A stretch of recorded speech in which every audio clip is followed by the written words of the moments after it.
진짜 무당이 이야기를 전합니다. 무당의 모든 것. 또 눈물 난다. 아유, 그 신 받은 날짜가 5월 5일 어린이날이에요. 근데 다른 집 아이들은 어린이날 부모님한테 선물을 받고 외식을 하고 그러잖아요. 근데 나는 산에서 신내림을 하고 우리 아이들을 놓고 그 신내림을 하는데 가슴이 너무 아팠어요. 제가 그 입구에서 들어올 때 보니까 KBS랑 NHK 방송 출연 이렇게 적혀 있더라고요. 네. 그건 좀 어떤 거예요? 무덤에 쇠 말뚝을 박는 그런 굿이 실제로 존재하나요? 누구를 하나를 지명해도 상관은 없겠지. 셋이서 어차피 한 공동체가 돼서 대한민국 한국에 가서도 이런 무속인 세계에 가서 상담을 좀 받아보자. 니네들이 클 수 있는지 못 클 수 있는지 방송으로 다 나간대요. 일본 지역 방송으로. 그런데 이제 거기 PD분이 관련된 분이 손님으로 오셨었죠. 다 숨기고 근데 그분이 이제 저한테 상담을 받아보고 일본 가셔서 이렇게 섭외가 된 것 같아요. 정확하게 얘기를 해요. 너는 내가 봤을 때는 신을 모셔야 될 운명이 아니다. 너희가 봤을 때는 신을 모셔야 될 운명이다라고 해줬을 때 그 사람들이 그거를 잘 받아들였으면 좋겠는데 인생의 운명이 바뀌는 시점이잖아요. 그래서 마지막 돈이에요. 신내림 할 수 있는 돈은. 그래서 그 보완장치로 나는 서로 간에 계약서를 써요.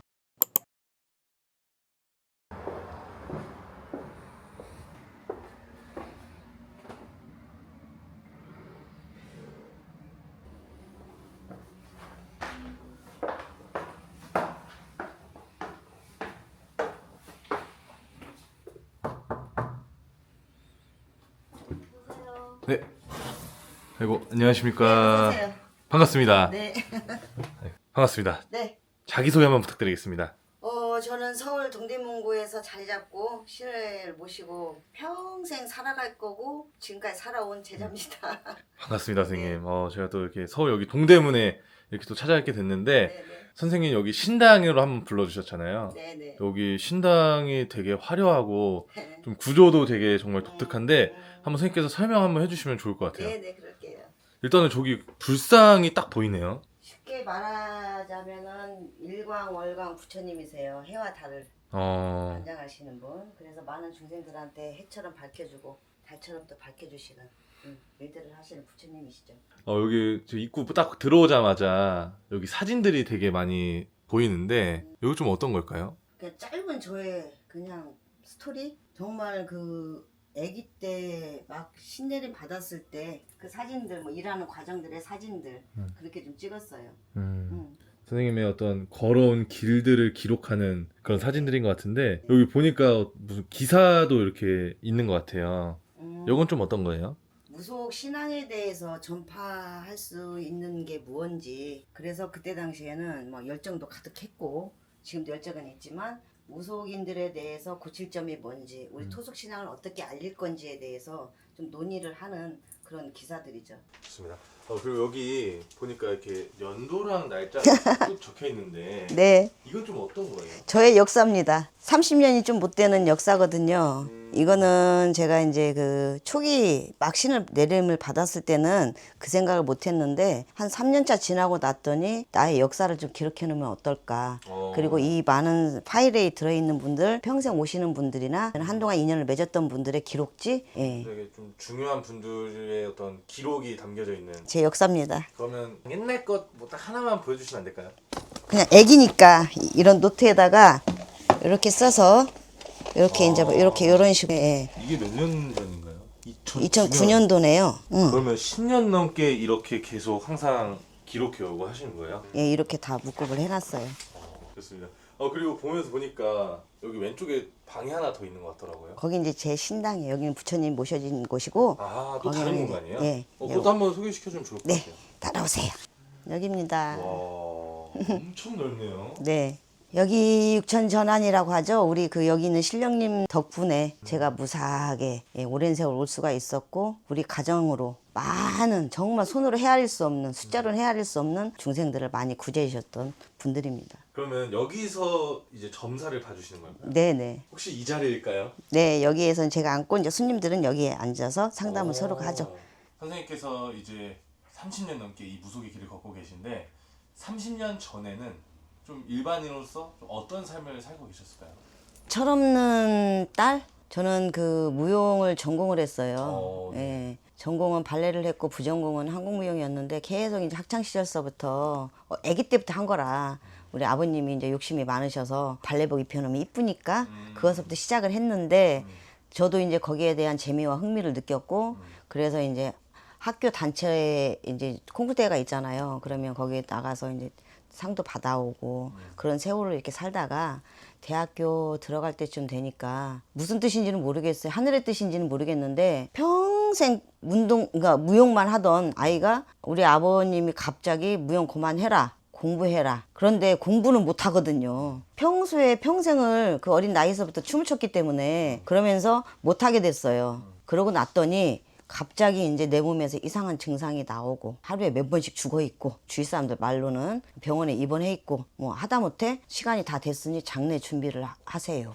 그러고 나서 이제 19대 대성 통곡을 하고 나면은 이제 그때서 하품하고 일어나고 이런 일들이 빈번해지니까 이제는 안 되겠다 싶어서 그러니까 그 세월이 또 몇 년 갔죠. 그러니까 마르더라고요. 그럼 그게 신병이었던 거예요? 그렇죠. 신병 무병이었죠. 마르고 거짓 다 죽게 생겼으니까 이거는 아니구나. 의학의 힘도 빌려도 안 되고 아무런 병이 없어요.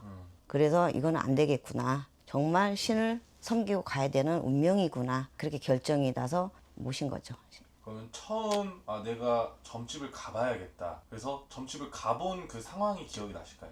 점집을 가면 그때 당시는 지금 생각해 보니까 그분들한테 굉장히 미안하고 죄송해요. 왜냐면 나는 그냥 이렇게 멋부리고 싶고 어린 나이에 친구들이랑 카페 가서 차도 먹고 싶고 놀러 다니고 싶은데 자꾸 신을 모시래요. 다 보는 데마다. 그런데 저는 우리 아버지 빽이 대단했어요. 저한테는. 그래서 아버지가 버릇없이 키운 것도 맞아요. 뭐 귀한 딸이라고. 그러다 보니까 나만 알았던 거죠. 그래서 그분들한테 내가 왜 이래 화를 냈어요. 당신이 뭔데 나한테 신을 받으라고 해 하면서 이 상을 던지기도 하고 좀 못된 짓 많이 했어요. 지금 생각하면 아니 근데 언젠가 제가 다 찾아갔어요. 그때 기억은 못 하시겠지만 그때 너무너무 죄송했습니다. 철이 없었습니다. 그런 상황들도 많이 있었죠. 그러면 이렇게 점집을 갈 때마다 너는 신 받아야 된다 이런 얘기를 많이 들으신 거잖아요. 네. 그러면 그렇게 좀 부정을 하다가 내가 진짜 신을 받아야겠다 라는 그런 계기가 있을까요? 일단은 첫째는 뭐 혼수 상태가 많이 왔었고 너무 아팠고 무용을 계속 하고 싶은데 이 춤출 수 있는 방법이 뭘까 생각을 했어요. 그리고 눈을 떠도 뭐가 보이고 흔히들 말하는 무병이요. 지금 생각하면 그게 신령님들의 존재인데 뭐 이렇게 뭐 칼을 드신 분도 있고 뭐 한복을 입으신 뭐 천사도 있고 뭐 기타 등등이 보이길래 내가 정말 가야 될 길이면 그게 나한테 대한 운명이라고 하면 가자. 그런데 굿판에서 우리가 춤을 추잖아요. 그럼 무용이랑 연결되지 않겠나? 그 생각을 하면서 신령님을 모시게 된 거고 그거는 이제 제가 혼자만의 이제 계산을 한 거고 정말 이제 너무 아파서 차라리 죽어버렸으면 좋겠다 그럴 정도로 몸이 아파서 그러니까 아프다는 게 표현이 안 돼요. 어디가 아프다 뭐 말을 못 해요. 그래서 이제 모시게 된 거죠. 근데 그런 게 이제 뭐 병원에서 진단도 안 나오고 근데 몸은 아파오고 네. 그러다 보니까 이제 무당의 길을 걸어야겠다 이렇게 결심을 하게 되신 거네요. 근데 제가 기억나는 거는 한 가지 의사 선생님이 그때 어린 시절에 이거는 의학적으로는 안 되니 무속인 집을 가보시는 게 어떻겠습니까? 라고 우리 엄마한테 그러시더라고요. 그래요? 네. 그만큼 정말 이 신병이라는 게 그렇죠. 사실 정말 실제로도 있는 거니까 그러면 그 무당이 정말 딱 됐을 때 되기로 결심했을 때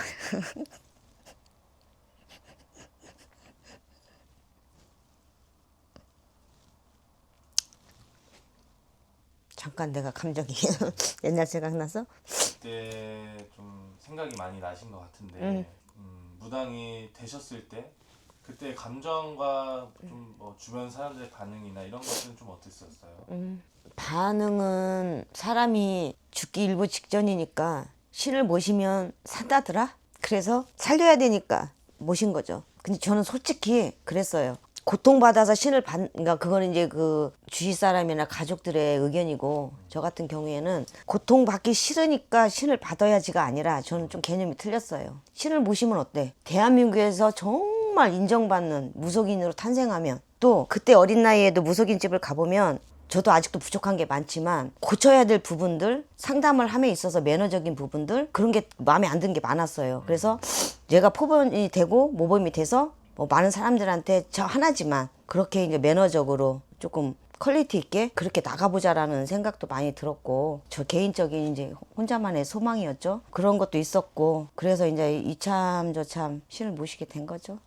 선생님 말씀처럼 선생님께서는 이제 사람들이 봐주실 때 좀 어떤 점이 가장 좀 다르다고 생각하세요? 평소 제 상담하는 스타일을 보면 대부분 들어오시면서 안녕하세요, 앉으세요 하면서 그 사람의 핵심을 얘기를 먼저 해요. 예를 들어서 이사를 가려고 왔어? 라던가 아니면 당신은 왜 승진을 눈앞에 두고 왜 그렇게 망설이냐 라던가 그런 식으로 얘기하면서 사주를 그때부터 이제 풀어나가는 거죠. 사실 제가 좀 처음에 딱 들어서 놀랐던 게 한복을 입고 계시더라고요. 네. 저도 촬영 많이 다녀봤지만 한복 입고 계신 선생님은 처음이셔가지고 저 한복 너무 좋아해요. 평소에도 사람들 점사 볼 때 다 한복을 입고 봐주시는 거예요? 네, 철칙이에요. 그거는 손님들에 대한 매너라고 생각을 하고요. 뭔가 선생님만의 어떤 철칙이나 어떤 이런 게 딱 있는 것 같아서 그런 부분도 되게 좋은 것 같습니다.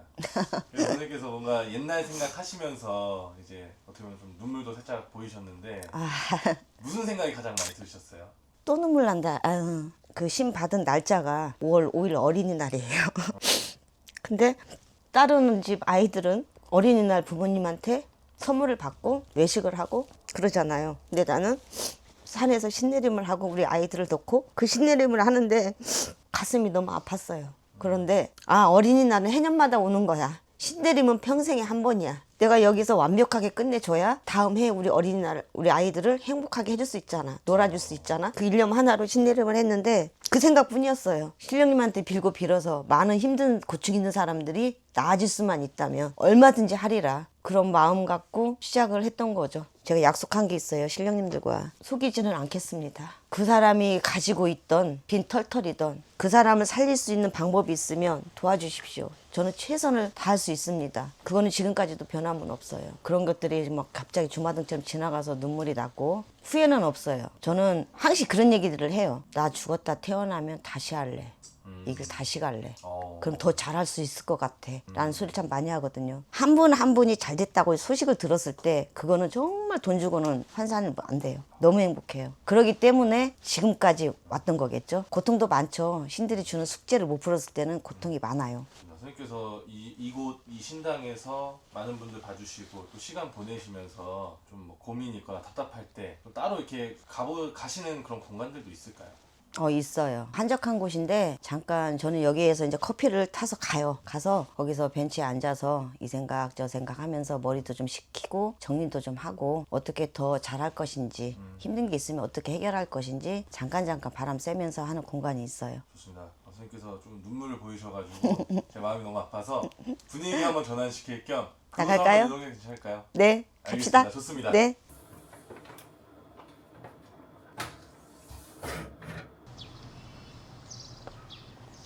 선생님 여기 도착한 건가요? 네. 어떤 곳인지만 한번 설명해 주세요. 여기는 동대문구 정보화 도서관이고요. 항시 저는 주차 여기다 해놓고 여기에서 그냥 걸으면서 걷는 게 생각도 더 많아지고 머리도 식혀지더라고요. 산책하시는 공간이고요. 네네. 제가 그 입구에서 들어올 때 보니까 KBS랑 NHK 방송 출연 이렇게 적혀 있더라고요. 네. 그건 좀 어떤 거예요? 무덤에 쇠 말뚝을 박는 그런 굿이 실제로 존재하나요? 그런 일들은 절대적으로 있을 수가 없는 일입니다. 우리 그 무속인 세계에서는 신을 숭배하기도 하지만 조상을 숭배하는 차원이 너무나 높기 때문에 그런 일은 절대 있을 수가 없습니다. 누구를 하나를 지명해도 상관은 없겠지. 셋이서 어차피 한 공동체가 돼서 스타가 되냐 안 되냐는 한 사람 때문에 그게 늦어지고 더딥니다. 본인 때문에. 사연이 그것도 많아요. 아 그래요? 네, 일본 NHK 방송국에서 그 일본 그 아이돌 가수를 키우기 위해서 이제 홍보차 이렇게 오는데 대한민국 한국에 가서도 이런 무속인 세계에 가서 상담을 좀 받아보자. 니네들이 클 수 있는지 못 클 수 있는지 방송으로 다 나간대요. 일본 지역 방송으로. 그런데 이제 거기 PD분이 관련된 분이 손님으로 오셨었죠. 다 숨기고. 근데 그분이 이제 저한테 상담을 받아보고 일본 가셔서 이렇게 섭외가 된 것 같아요. 그러면 이제 뭐 선생님께서 제 일본 방송도 출연하시고 사실 오랜 시간 동안 이 길 걸으시면서 각 나라의 사람들이 많이 찾아오잖아요. 네. 그럼 어떻게 알고 찾아오는 거예요? 글쎄요, 그것까지는 제가 파악은 안 되는데 어떻게 연줄이 그렇게 다더라고요. 이게 사실 정말 무속이라는 게 한국의 전통 신앙이고 네. 말 그대로 우리나라에서만 좀 느낄 수 있는 그런 부분들도 많잖아요. 네. 특히 선생님께서는 토속신앙 그 연구를 엄청 오래 하셨다고 들었어요. 네. 그거는 좀 어떤 걸까요? 내가 그 어렸을 때부터도 토속신앙은 있었어요. 무속인이 되기 전부터도 있었고, 또 이런 신의 바람이 불어서 여기저기 이제 그 무속인 집을 상담을 받으러 다닌 적도 있었고, 그리고 내가 이 길을 오면서 많은 제자들도 보고 같은 길을 가는 제자들도 많이 봤는데 성향들이 틀리다 보니까 가는 길도 다 틀리더라고요. 그런데 이건 결국은 성향으로 갈 일은 아니거든요. 올바른 신명을 모셨으면 그 신명이 알려주는 대로 올바른 마음을 가지고 가야 되고, 이 신명 자체가 여기에서 한계되어 있는 게 아니거든요. 왜 만신이라는 소리를 하겠어요? 천신령님, 만신령님을 다 모실 수 있는 조건이 되니까 만신이라는 소리를 듣는 거거든요. 그런데 여기에서 국한되어 있지 않고 그분들이 또 어떤 신들이 또 새로 올 수도 있고 새로 올 수도 있고 자꾸 이렇게 오고 이렇게 뻗어 나가는, 그러니까 업그레이드 된다고 그러죠. 한 30년 동안 공부해온 거를 토대로 해서 제자들한테 이제 많이 가르치기도 하고, 그래서 또 나도 역시 공부를 하면서 연구를 또 하는 거고, 우리 토속 신앙에 대한 어떤 공부 연구죠. 그러면 지난 30년을 뒤돌아 봤을 때 음. 이 올바른 무당이라는 게 어떤 거라고 생각하세요? 올바른 무당이라는 게 힘들어요. 인간이기 때문에 정말 뼈저리고 피나는 수련과 단련, 공부, 수행을 하지 않으면 영험함에 상담을 해드릴 수가 없어요. 그래서 이거는 추구하는 게 끝이 없어요. 공부하는 게 끝이 없어요. 그래서 이거는 죽을 때까지 공부를 해야 되는 부분이고, 죽을 때까지 노력을 해야 되는 부분이고, 해야 되는 건데, 거기에 대한 우리가 깨달음, 진정성, 이것만 잊지 않고 변질이 안 되는 상태에서 잊지 않고 계속 끌고 간다면 저는 그게 올바른 제자라고 생각을 해요. 정말 30년 전과 지금을 비교했을 때 이 무당의 어떤 모습이라고 해야 될까요? 세대가 바뀌었다고는 하지만 정통성을 갖되 정말 자기한테 맞는, 걸맞는 컨셉으로 나가는 거는 대추천을 하는데, 도리와 예법과 그런 기본적인 순서도 모르면서 뒤죽박죽 하면서 많은 중생들한테 나는 무당이니까 내가 하는 말이 법이야, 신의 말씀이야, 그렇게 전달하는 무속인 그 제자분들이 많아요. 그래서 옛날하고 지금 비교를 하다 보면 정통성을 많이 잃어가는 것은 사실이고, 상담하는 태도나 굳거리 하는 태도들이 많이 변질이 돼 있어요. 그러면 이제 선생님께서 지금까지 무당의 길을 걸어오시면서 좀 가장 뿌듯한 순간, 무당으로서 행복한 순간, 그럴 땐 좀 언제였던 것 같으세요? 손님들 정성을 들여주고 난 다음에 소원성취 이뤘을 때도 좋지만, 신에게 탄생할 때, 신제자 탄생할 때, 그거는 말로 표현이 안 돼요. 그 감격, 그 눈물, 애완, 성공, 그거는 정말 표현이 안 돼. 너무 행복한 시간이죠. 그랬을 적에 신령님들한테 제일 감사한 부분이에요. 신령님들을 정말 소중하게 모셔야 된다는 거, 우리들의 운명이에요, 그게. 그러면 선생님께서는 어쨌든 많은 분들을 이렇게 신제자로서 양성하시기도 하시잖아요. 그렇다면 분명히 신내림을 받지 말아야 할 사람과 정말 받아야 될 사람에 대한 그런 구분이 되실 것 같은데, 네. 어떤 차이점이 있으신 것 같으세요? 신의 기운만 있는 거지 신을 받아서는 안 된다라고 얘기해 줄 수 있는 부분도 있고요. 신이 강림을 해서 너를 힘들게 하는 게 아니라 이거는 정신적인 질환일 수도 있다라고 얘기를 할 수도 있어요. 그런데 중요한 거는 어디 몇 군데를 가서 보고 상담을 하고, 뭐 3군데면 3군데, 10군데면 10군데 다 보러 갔더니 신을 모셔야 된다고 합니다. 저는 오늘 선생님 말씀을 듣고 결정을 하랍니다 라고 할 때는 이미 그 사람은 5군데, 10군데를 갔다 왔다라는 거는 이미 심리적으로 받아야 된다는 생각을 많이 하기 때문에 여기저기 보러 간 거예요. 그래서 그런 사람들한테는 정확하게 얘기를 해요. 너는 내가 봤을 때는 신을 모셔야 될 운명이 아니다. 너희가 봤을 때는 신을 모셔야 될 운명이다 라고 해줬을 때 그 사람들이 그거를 잘 받아들였으면 좋겠는데, 이미 딴 곳에서 다 젖어서 왔기 때문에, 들은 말들이 있기 때문에 제가 말려도 소용이 없더라고요. 그러면 분명히 뭐 이 영상 보시는 분들 중에 혹시라도 그런 상황 속에 놓여진 분들이 계시다면 어떤 말씀 해주고 싶으실까요? 그 무속인들의 실력을 모르잖아요. 그걸 모르고 그냥 그 사람이 호응해 주는 거, 칭찬해 주는 거, 방방 띄워주는 거, 아닌 말로 너는 뭐 이렇게 해서 내일 당장 뭐 오픈을 하고 나면, 신을 봐서서 오픈을 하고 나면은 빌딩 몇 개 살, 너는 팔자다, 그런 거에 현혹이 돼서 가신다면 100% 실패입니다. 절대 신들은 처음부터 빌딩 몇 개 안 줘요. 안 줘요. 수련과 공부의 과정을 거치고 이쁜 짓을 하면, 제자가 이쁜 짓을 하면 그만한 복을 줘도 처음부터 그렇게 주지는 않거든요. 그래서 그런 데는 가지 않으셨으면 좋겠고, 싶고 또 한 가지 정말 그 사람의 눈을 보고 나는 얘기를 했으면 좋겠어요.